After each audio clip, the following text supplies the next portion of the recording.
Welcome my channel.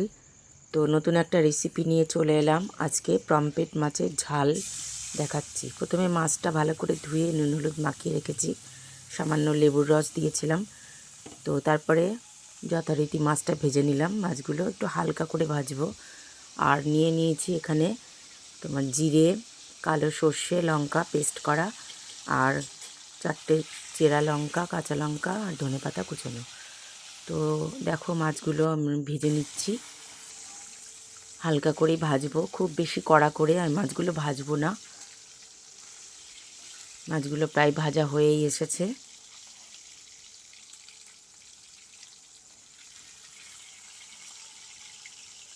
খুব তাড়াতাড়ি হয়ে যায় এই রান্নাটা, সহজ সুবিধাজনক রান্না।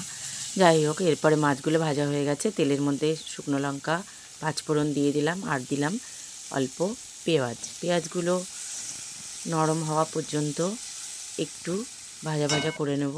তা পেঁয়াজ নরমের জন্য সামান্য একটু লবণ দিয়ে দিলাম।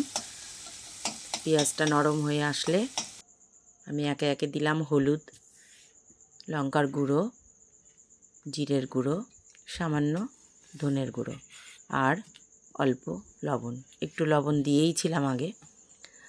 এবার মশলাটা যাতে পুড়ে না যায় সেই জন্য একটু জল দিয়ে ভাজা ভাজা করে নেব, মানে মশলাটাকে কষিয়ে নেব। মশলাটা ভেজে যখন তেলটা ছেড়ে আসবে তখন আমি জল দেব, তার সাথে দিয়ে দেব সর্ষে বাটাটা। দেখো প্রায় হয়েই এসছে। এবার আমি জল দিয়ে দিলাম। এবার সর্ষে বাটাটা দিয়ে দিলাম।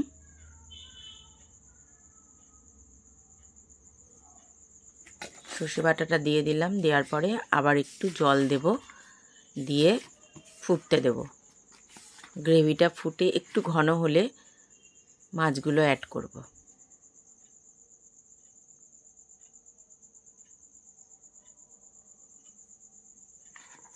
এবার আমি চেরা লঙ্কাগুলো দিয়ে দিলাম।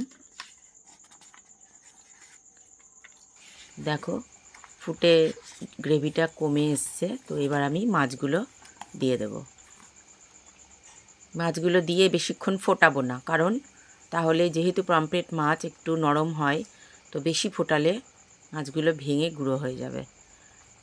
তো মাছগুলো দেওয়ার পরেই 2-1 মিনিটের মধ্যেই আমরা গ্যাসটা অফ করে দেব।